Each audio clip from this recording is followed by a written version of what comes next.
मरकजी हुकूमत ने जम्मू कश्मीर यूनियन टेरिटरी में डोमिसाइल से मुतालिक नए कवायद का ऐलान किया है। हुकूमत की ताज़ा गेजेट नोटिफिकेशन के मुताबिक जम्मू कश्मीर में 15 साल सुकूनत इख्तियार करने वाले या 7 साल तक तालीम हासिल करने वाले और जम्मू कश्मीर में वाक़ई किसी तालीमी इदारे में 10वीं या 12वीं जमात में शिरकत करने वाले या रिलीफ कमिश्नर के दफ्तर में रजिस्टर्ड माइग्रेंट को जम्मू कश्मीर यूनियन टेरिटरी के डोमिसाइल हुकूक दिए गए हैं। वाज़ेह है कि जम्मू कश्मीर को खुसूसी पोजीशन देने वाली आइन की दफा 370 की मनसूखे के बाद हुकूमत ने अहकाम जारी किए थे कि सरकारी नौकरियां सिर्फ डोमिसाइल हुकूक रखने वालों को ही दी जाएंगी। मरकजी वज़ारत दाखिला ने जम्मू कश्मीर तंजीम कानून के मुताबिक जेके सिविल सर्विस एक्ट की दफा 14 के तहत ये अहकाम जारी किए हैं।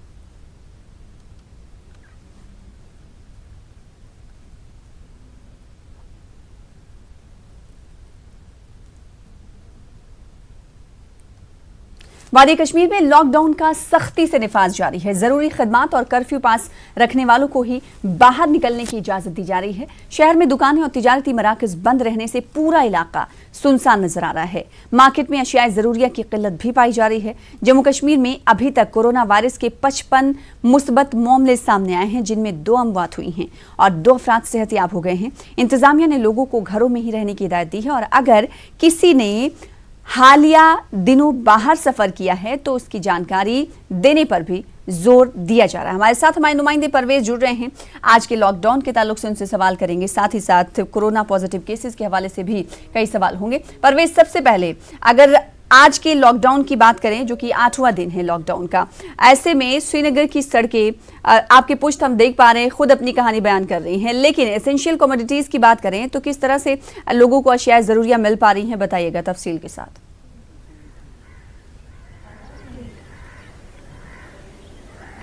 जी सना, बिल्कुल सही है। लॉकडाउन जो यहाँ पे वादी कश्मीर में है वो बाकी रियासतों से डिफरेंट है, क्योंकि यहाँ पे लोग काफ़ी ताउन कर रहे हैं लॉकडाउन के कहीं जो हुकाम है उन्होंने लॉकडाउन के साथ साथ यहाँ पे रेस्ट्रिक्शंस भी लगा दी हैं। कई सारे इलाकों में यहाँ बंदिशें आयद कर दी गई हैं और सिक्योरिटी फोर्सेस को भारी तादाद में तैनात करके ये कोशिश की जा रही है कि जो लोग हैं वो घरों में ही रहें और घरों से बाहर ना निकले। लेकिन साथ ही आपको ये भी बता दूँ कि जो एसेंशियल सर्विसेज हैं, जिसमें हेल्थ डिपार्टमेंट के आते हैं या फूड एंड सप्लाईज के आते हैं या राशन डिपोज वगैरह आते हैं, उनको चलने फिरने की इजाज़त यहाँ पे है और दी गई है, उनको चलने फिरने की इजाज़त।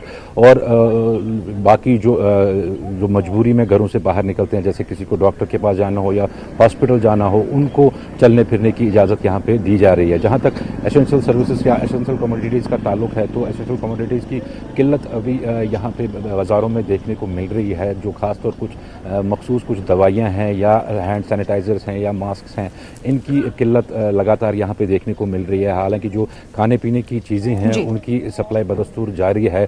जो मोहल्लों में, जो अंदरूनी मोहल्लों में जो दुकानें वगैरह होती हैं वो सुबह कुछ देर और शाम कुछ देर खुल जाती हैं और सोशल डिस्टेंसिंग मेंटेन करके लोग खरीदो फरोख्त वहाँ पे करते हैं। भीड़ को कम से कम करने की कोशिश हर एक जगह पे अवामी सतह पे भी हो रही है और ज़िला इंतज़ामिया के भी इसमें इंस्ट्रक्शंस हैं कि सोशल डिस्टेंसिंग का खास ख्याल रखा जाए।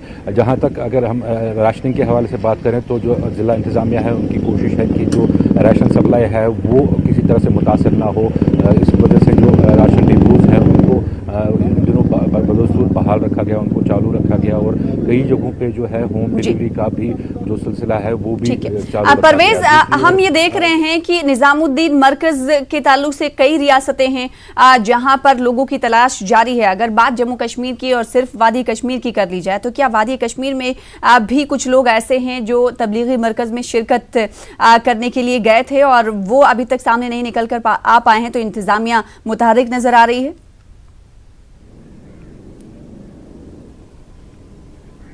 जी बिल्कुल सना, जो तबलीगी जमात का मामला जो आया है, अभी तक जितने भी यहाँ पे केसेस हुए हैं उनमें से ज़्यादातर केसेस वही हैं जो तबलीगी जमात में शामिल हुए थे या उन लोगों के कंटैक्ट में आए थे। इस सिलसिले में सरकार ने कोशिशें स्टार्ट कर दी हैं, कोशिशें जारी हैं।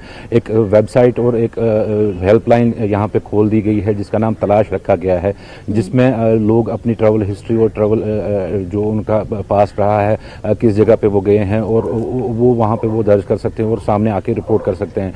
दूसरी और सरकार ने लिस्ट भी जारी कर दिया है जो कि तबलीगी जमात में जो शामिल हुए थे उनकी तलाश बदस्तूर यहाँ पे जारी है। आपको ये बता दूं मैं 55 केसेस टोटल इस टाइम यहाँ पे हैं, जिसमें तकरीबन जो है वो 30 के करीब जो हैं वो तबलीगी जमात से ही वाबस्ता थे या उनके कंटैक्ट में बाद में आए थे, जिसमें एक 10 साल बच्चा भी है ईदगाह का। इसके चलते जो जिला इंतजामिया है उन्होंने यहाँ पे जोन्स में डिवाइड किया है। खासतौर जो श्रीनगर के कुछ जोन्स हैं उनको रेड जोन्स करार दिया गया है, जिसमें लाल बाजार इलाका आता है या बेमिना इलाका आता है या ईदगाह इलाका आता है, जहाँ पे तबलीगी जमात के लोग जो हैं उनका ज़्यादा आना जाना वहाँ पे रहता था और ज़्यादा वहाँ इंटरेक्शन लोगों के साथ रहती थी। तो कुल मिला के देखें तो कोशिश बराबर लगातार जारी है कि जो तबलीगी जमात से लोग वाबस्ता थे या जो उनके कंटैक्ट में आए थे यहाँ पे, जब वो यहाँ पे आए, जैसे हमने पहला केस देखा जो यहाँ पे पहली डेथ हुई वो भी एक तबलीगी जमात से ही वाबस्ता थे, वो भी निज़ामुद्दीन में वो अटेंड कर चुके थे वो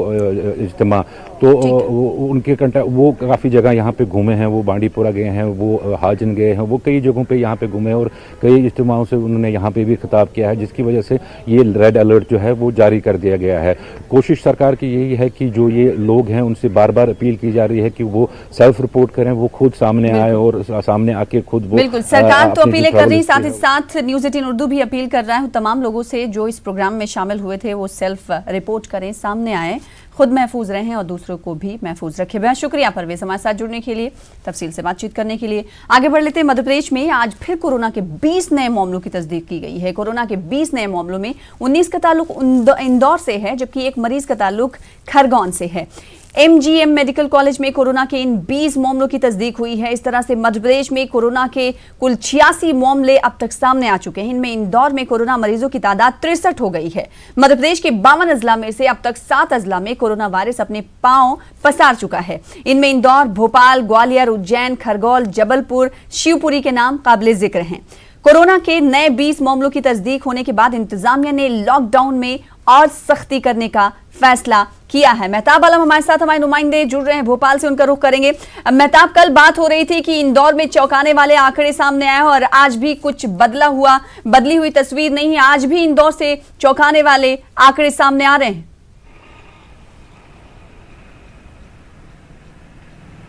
यकीनी तौर पर इंदौर की हालत ने पूरे मध्य प्रदेश को तशवीश में मुब्तला कर दिया है, क्योंकि इंदौर सिर्फ मध्य प्रदेश में टॉप में नहीं है, बल्कि अगर हम हिंदुस्तान की बात करें, कोरोना वायरस से मुतासिरा शहरों की बात करें तो इंदौर का नाम टॉप 3 में आता है। पहले नंबर पर केरल के कासरगोड का नाम आता है, जहां पर 107 कोरोना के मरीज़ हैं। उसके बाद मुंबई की जो है की बात करें, वहाँ पर तो 80 मरीज़, और फिर मध्य प्रदेश में सबसे ज़्यादा मरीज़ इंदौर में 63 है।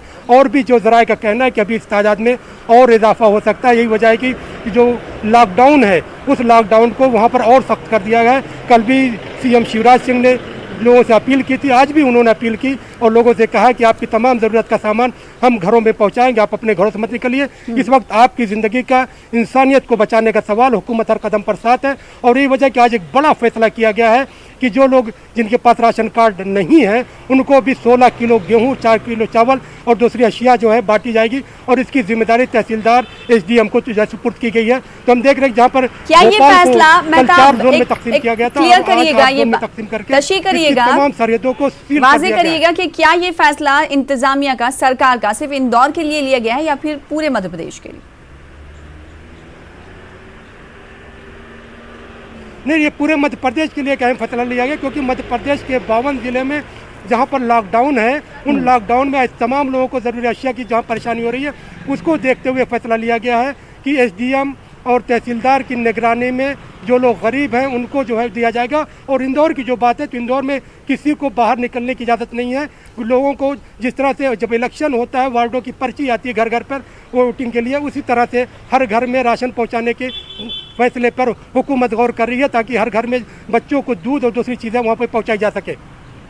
सना जी, तो इंदौर से चौंकने वाले आंकड़े सामने आ रहे हैं और इस तरह से मध्य प्रदेश हुकूमत कई तरह की सहूलियात बहम पहुंचाने का फैसला करती हुई दिखाई दे रही है और लोगों के घरों तक राशन पहुंचाने का भी फैसला लिया गया है। वहीं अगर बात की जाए लॉकडाउन की और मजीद सख्ती की, तो कल हमने देखा था कि मजीद सख्ती का सरकार की तरफ से मेहताब आलम ऐलान किया गया था और अब हम देख रहे लगातार मध्य प्रदेश के आंकड़े, खासकर इंदौर के आंकड़े जो हैं वो बढ़ते हुए जा रहे हैं। तो क्या कर्फ्यू जैसी सूरत हाल पैदा ना हो जाए इंदौर में आने वाले दिनों में?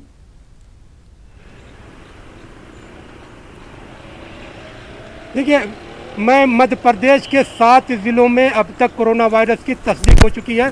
इन 7 ज़िलों में कर्फ्यू जैसी ही हालत के जो है बनाने की कोशिश की जा रही है और ये बार बार कहा जा रहा है कि आप अपने घरों में कैद रहें। और आज तलबा के लिए जो आगे बड़ा कदम उठाया गया है कि जिन तलबा के एग्ज़ाम होने थे, जिनकी पढ़ाई का नुकसान हो रहा है, उनके लिए जो है रेडियो जो है स्टूडेंट जो शुरू किया गया है, जो 11 से 12 बजे के दरमियान आज शिवराज सिंह की कहानी जो शुरू होगा, ताकि तलबा अपने घर पर बैठे अपने सब्जेक्ट की पढ़ाई कर सकें। मध्य प्रदेश के 52 ज़िलों में मिनी कर्फ्यू आप कह सकते हैं। और इंदौर की बात करें तो इंदौर को पूरी तरह से 1 हफ्ते के लिए लॉकडाउन कर दिया गया, तमाम चीज़ों पे पाबंदी लगा दी गई। वहाँ पे सड़कों पर सिर्फ पुलिस और जो इंतज़ामिया के अफसरान ही दिखाई देंगे। जहाँ पे उनको ज़रूरियात अशिया की ज़रूरत है, तो हुकूमत ने जो एक बड़ा कदम उठाया है कि जो लोग वहाँ पर हैं, जिनको बच्चों को दूध या दूसरी चीज़ों की सप्लाई है, तो उनके घरों में आंगनबाड़ी के कार्यकर्ता उनकी निशानदेही करके उनको पहुँचाएंगे। उनके नंबर जारी कर दिए गए हैं। और दूसरी जगहों पर भी जो है ये बड़ा फैसला किया गया कि आज से 16 किलो जो है गेहूं और 4 किलो चावल जो है हर घर में पहुंचाया जाएगा। उन अगर किसी के पास राशन कार्ड नहीं है तो उन्हें भी ये तमाम चीज़ें मुहैया की जाएंगी। मेरा शुक्रिया मेहताब हमारे साथ जुड़ने के लिए और तमाम तफसीलात फराहम करने के लिए। फिलहाल आगे बढ़ लेते हैं। मुल्क भर में हालात बेहतर करने के लिए बेदारी मुहिम जारी है। गरीबों की मदद की जा रही है। लोगों में एक दूसरे के लिए अपनायत और मोहब्बत भी देखी जा रही है। कोरोना वायरस की बेदारी और रोकथाम के लिए हर कोई कोशिश कर रहा है। पुलिस इंतजामिया भी इस कोशिश का हिस्सा है। थमी हुई जिंदगी के बीच कुछ परेशानियां भी देखने को मिल रही हैं, जो कि बेहद अफसोसनाक है। आइए आपको दिखाते हैं टीवी स्क्रीन पर 2 तस्वीरें। तेलंगाना पुलिस की 2 चेहरों की तस्वीरें हैं ये। एक तस्वीर में पुलिस बेदारी पैदा करने की कोशिश कर रही है, साफ सफाई और घर में रहने का पैगाम दे रही है। पुलिस जवान खुद भी बेहतर अंदाज में लोगों के दरमियान भरोसा कायम करने की कोशिश कर रहे हैं। दूसरी तस्वीर में तेलंगाना के जनगांव के पुलिस अफसरान को आप देख सकते हैं, जिसमें कुछ लोगों को पुलिस बेरहमी से पीट रही है, घर के सामने जमीन पर गिराकर। इस पिटाई के मंजर को उस शख्स की बीवी और बेटी भी देख रही है। ये वाकया जनगांव के कुंडापुरम का बताया जा रहा है। हालांकि जनगांव डीसीपी का कहना है कि ये वीडियो तेलंगाना पुलिस का जरूर है, लेकिन जनगांव इलाके का नहीं है। और इस तस्वीरों को देख रहे हैं, जिस तरह से इस तस्वीर की मजम्मत भी की जा रही है। इस बीच एक खास फर्द हमारे साथ फोन लाइन पर मौजूद हैं, जिनसे हम बातचीत करेंगे। श्रीनिवास रेड्डी साहब, जो कि जनगांव डीसीपी हैं। श्रीनिवास रेड्डी साहब, जिस तरह से हम तक तफसीलात पहुंच पाई हैं और तस्वीरें जो वायरल हुई हैं, जिसे लोग देख रहे हैं, और तेलंगाना पुलिस, वो तेलंगाना पुलिस जिसकी चारों तरफ से तारीफें की जाती थी, लेकिन कहीं ना कहीं ये वीडियो तेलंगाना पुलिस की उस छवि को धूमिल करता हुआ जरूर नजर आता है।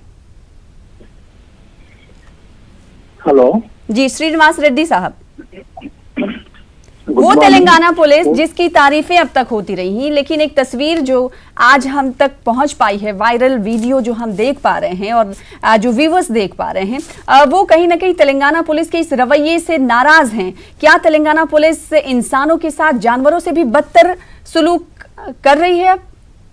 सुनो मैडम, वो तो फॉल्स न्यूज है जी। We are searching for the originator. कौन ये गलत न्यूज स्प्रेड कर रहे हैं, उसके ऊपर हम लीगल नोटिस भेजते, एक्शन लेते। क्यों बोले तो वो फॉल्स है, वो 100% फॉल्स है। वो वैसा इंसिडेंट अगर उसमें जो फोटोज देखा मैं भी जी, कोई दिखाए तो उसको पूछा मैं, आपके ऊपर एक्शन लेते हम। ये फोटोज में है सो आदमी हमारे पास है ही नहीं, तुम अननेसेसरली फॉल्स न्यूज स्प्रेड कर रहे हैं। तेलंगाना पुलिस इतना अच्छा इमेज है, you are projecting in a bad way. वो तो गलत न्यूज है। उसमें है सो जो पुलिस वाले दिख रहे हैं ना, आदमी दिख रहे हैं ना, हमारे एरिया का नहीं है। आपके एरिया का नहीं है तो क्या ये मालूम हो पाया कि किसी दूसरे एरिया का है, तेलंगाना के किसी दूसरे इलाके का? हमारे क्या करने का, हम तो हमारे एरिया में कुछ नहीं हुआ, नंबर 1। नंबर 2, हम ये गलत न्यूज कौन स्प्रेड कर रहे हैं और हम ट्रेस कर रहे हैं, ट्रेस करके उसके ऊपर एक्शन लेते हैं। I am not connected with that news. हमारे एरिया का नाम बता रहे हैं आप, इसलिए हमारे एरिया में वैसा कुछ ही नहीं। चूंकि आप जनगांव के डीसीपी हैं और आपने कहा कि आपके इलाके का मामला नहीं है और ये ना ही पुलिस एहलकार आपके इलाके के हैं, मान लेते हैं आपकी बात, क्योंकि आप जाहिर सी बात बावकार ओहदे पर फायज हैं और तमाम तर जिम्मेदारियां संभालते हैं। लेकिन अगर ये तेलंगाना पुलिस के किसी इलाके की तस्वीरें हैं, तेलंगाना पुलिस की ये तस्वीरें हैं किसी इलाके की, तो क्या आपको ये लगता नहीं है कि इन तमाम पुलिस एहलकारों को कम से कम इस तरह के रवैये का इजहार नहीं करना चाहिए? जानवरों से बदतर इंसानों के साथ ऐसा सुलूक क्यों? हमारे एरिया में कुछ नहीं हुआ, तेलंगाना में भी वैसा नहीं हुआ होगा। क्यों बोले तो वो हमारा आदमी नहीं है कोई, वो तो कोई गलत न्यूज बोल रहे हैं ना। We are searching for the originator, we will take action on the originator. नहीं सर, मैं आपसे सवाल ये कर रही हूँ कि मान लीजिए अगर जनगांव की तस्वीरें ये नहीं है, जनगांव के पुलिस की तरफ से ऐसी कोई कार्रवाई किसी के साथ, किसी के खिलाफ नहीं की गई है, मान लीजिए किसी दूसरे डिस्ट्रिक्ट का ये अगर मामला है, तो क्या आपको लगता है कि उस डिस्ट्रिक्ट के उस प्रशासन के मैनेजमेंट की तरफ से उन पुलिस एहलकारों के खिलाफ कार्रवाई जरूर करनी चाहिए? जी देखो मैडम, वो न्यूज भी करेक्ट नहीं है, वो हुआ नहीं है, क्या है कि हमारे को नहीं मालूम। व्हाट आई एम कंसर्न, आप हमारे एरिया के बारे में पूछे, हम बता दिया, we will not allow such incident, हमारे पास हुआ नहीं है। तेलंगाना पुलिस का इतना अच्छा इमेज है, तो वैसा नहीं हो सकता। ठीक, जनगांव का नहीं है सर, आपने कहा, हमने मान लिया। क्या ये तेलंगाना के दूसरे इलाके का हो सकता है वीडियो? अगर है तो आपको नहीं लगता कि पुलिस एहलकारों को इसका सख्त नोट लेना चाहिए? You don't drag me into that issue. वैसा तेलंगाना में नहीं हुआ होगा, क्यों बोले तो तेलंगाना का नहीं दिख रहा। जी ठीक है, बेहद शुक्रिया श्रीनिवास साहब हमारे साथ जुड़ने के लिए। तो जनगांव के डीसीपी हमारे साथ मौजूद थे फोन लाइन पर। उन्होंने कहा कि ये उनके डिस्ट्रिक्ट का मामला नहीं है, जनगांव का मामला नहीं है, और साथ ही साथ उन्होंने इस उम्मीद का भी इजहार किया कि तेलंगाना में ऐसे वाकयात नहीं पेश आ सकते, क्योंकि तेलंगाना पुलिस की इमेज जो है काफ़ी साफो शफाफ है। इस बीच हमारे साथ सोशल एक्टिविस्ट, सामाजिक कारकुन इलियास शम्सी साहब जुड़ चुके हैं फोन लाइन पर। इलियास शम्सी साहब, कुछ देर पहले जनगांव के डीसीपी से हमारी बात हो रही थी वायरल वीडियो को लेकर। उन्होंने कहा कि ये उनके इलाके की तस्वीरें नहीं हैं, उनके इलाके के पुलिस एहलकार ऐसा नहीं कर सकते, साथ ही साथ तेलंगाना के पुलिस एहलकार भी ऐसा नहीं कर सकते। मेरा सवाल आपसे ये है कि अगर जनगांव की तस्वीरें ये नहीं हैं, इंतज़ामिया की तरफ से ये कह दिया गया, लेकिन कहीं ना कहीं ये मामला ज़रूर पेश आया है, क्या आपको नहीं लगता कि समाज में इस तरह का मैसेज देना, और ख़ास कर इन तस्वीरों में आप देख सकते हैं जो न्यूज़ 18 उर्दू लगातार दिखा रहा है कि जिन शख्स को मारा जा रहा है बिठाकर, उनके सामने ही बीवी और बेटी भी मौजूद हैं, किस तरह का जहनी मेंटल पोजीशन की अगर बात करें तो किस तरह से आप देखते हैं कि इन तमाम चीज़ों को देखते हुए एक आम इंसान क्या सोचता होगा और उसके जहन पर क्या कुछ असरात मुरतब होते होंगे? जी सना, मैं आपकी बात से बिल्कुल मुत्तफिक हूँ। दरअसल देखिए, ये कोई मौजूद बहस नहीं है कि ये जनगांव का है या तेलंगाना का है। तो हिंदुस्तान भर में हम कई ऐसे वीडियोस देख रहे हैं हर रियासत के अंदर कि पुलिस का जुल्म और बर्बरियत जारी है। दरअसल चंद मनचले नौजवान पुलिस को सता रहे हैं, इस बात से इनकार नहीं किया जा सकता। 2-2, 3-3 लोग गाड़ी पर निकल रहे हैं, घूम रहे हैं, फिर रहे हैं। जो कानून दिया गया कि 2 व्हीलर पर एक आदमी को जाने की चंद औकात के लिए इजाजत दी गई है, अगर 4 व्हीलर में भी जाते हैं तो 2 लोगों को इजाजत दी गई है, तो पुलिस का ताउन अपनी जगह है, उस बात से कोई इनकार नहीं कर सकता है। लेकिन एक दूसरा पहलू भी जो निकल के सामने आ रहा है कि अपना खानदान के सामने, अपने बीवी बच्चों के सामने उनकी जो पिटाई कर रही है, ये बिल्कुल काबिल मजम्मत है और इस पर गिरफ्त होनी चाहिए। और ना सिर्फ देखिए, अगर इस पे गिरफ्त नहीं की जाएगी तो पुलिस की जो एक छवि है, जो एक इमेज है, वो बिल्कुल मुतासिर हो जाएगी। देखिए, कोरोना वायरस तबाह करे या ना करे, लेकिन पुलिस की ये हरकतों से मुआशरा तबाह हो जाएगा, पुलिस के ऊपर से लोगों का भरोसा बर्खास्त हो जाएगा। मैं ये बात इसलिए कह रहा हूँ कि तेलंगाना में पुलिस की पहचान फ्रेंडली पुलिस के नाम से है। तो अब ये फ्रेंडली पुलिस के बजाय जो है मार धाड़ करने वाली पुलिस ये जैसी हो जाएगी, यानी फिर वापस हम पुराने दिनों में चले गए, ऐसी बात हो जाएगी। तो इस सिलसिले में हम भी कोशिश कर रहे हैं, बाज़ाब्ता हमने पुलिस के आला ओहदेदारों तक ये चीजें पहुंचाई है। 2-3 दिन कबल पुराने शहर के एक इलाके में पुलिस वॉलंटियर के नाम पर एक छोटा सा जो है वेब मीडिया का एक रिपोर्टर डंडा लेकर गली में दौड़ रहा था। उसकी भी हमने शिकायत की पुलिस से कि इस तरह लोगों को इख्तियारात ना दिए जाए कि डंडा भी अगर उठता है तो उसकी कोई वजह होनी चाहिए, और अगर वजह ठीक है, चलिए वजह जायज भी है, तो उसके बीवी बच्चों के सामने से नहीं पीटना चाहिए, ये इंसानियत के खिलाफ है। तो इस सिलसिले में मैं न्यूज़ 18 का भी शुक्रिया अदा करता हूं कि न्यूज़ 18 12 हर मौके पर ये चीजें आवाम के सामने ला रहा है और इंतजामिया को एहसास दिला रहा है कि कहीं ना कहीं इंतजामिया गलत कर रहा है। जी, तो आपको लगता है इलियास शम्सी साहब जल्द से जल्द इस वीडियो का नोट लेना चाहिए, जिस तरह से आपने कहा कि आपने शिकायतें भी की हैं मुतालिका अहदेदारों से, क्या आश्वासन उनकी तरफ से, यकीन दहानी क्या कुछ कराई गई?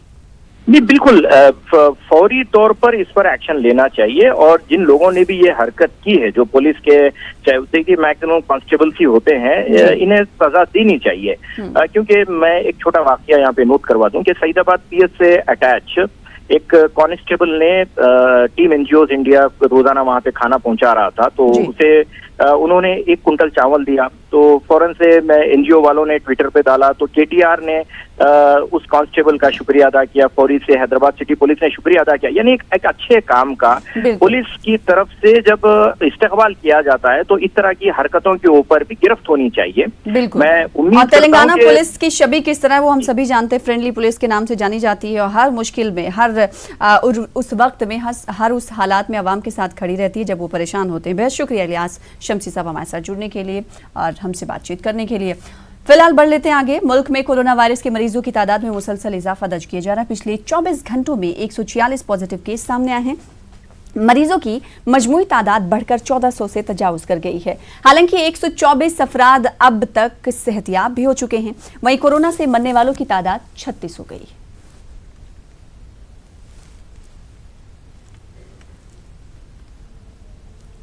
दिल्ली के हजरत निजामुद्दीन मरकज मामले में दिल्ली पुलिस ने एफआईआर दर्ज कर ली है। एफआईआर मौलाना साद और दिगर के खिलाफ दर्ज की गई है। अब इस मामले की जांच दिल्ली पुलिस की क्राइम ब्रांच करेगी। वाज़ेह है कि मरकज में हिंदुस्तानियों समेत कुछ गैर मुल्की मुकीम थे। मरकज के वकील फैजल अयूबी का कहना है कि मरकज की तरफ से एसडीएम को कर्फ्यू पास के लिए खत लिखा गया था। 17 गाड़ियों के लिए पास का मुतालबा भी किया गया था, जिससे दूर रहने वालों को उनके घर तक भेजा जा सके। 22 मार्च को जनता कर्फ्यू के सबब और उसके बाद लॉकडाउन की वजह से कहीं भी निकलना मुश्किल हो गया था। ट्रेनें तक बंद हो चुकी थी, लिहाजा दूर रहने वालों को भेजना मुश्किल था। 26 मार्च को एसडीएम दफ्तर बुलाया गया और एसडीएम से बात कराई गई। वाज़ेह है कि मरकज की जमात में शामिल हुए 24 अफराद कोरोना के शिकार हो चुके हैं और अब तक की तफसील इस हवाले से ये है। मरकज जमात की तफसील की तमाम जो लोग यहाँ पर मौजूद थे उन्हें यहाँ से निकाल लिया गया है, क्वारंटाइन कर दिया गया है, या तो कईयों को अस्पताल में दाखिल करा दिया गया है। निजामुद्दीन का मामला सामने आने के बाद दिल्ली में सख्ती बरती जा रही है।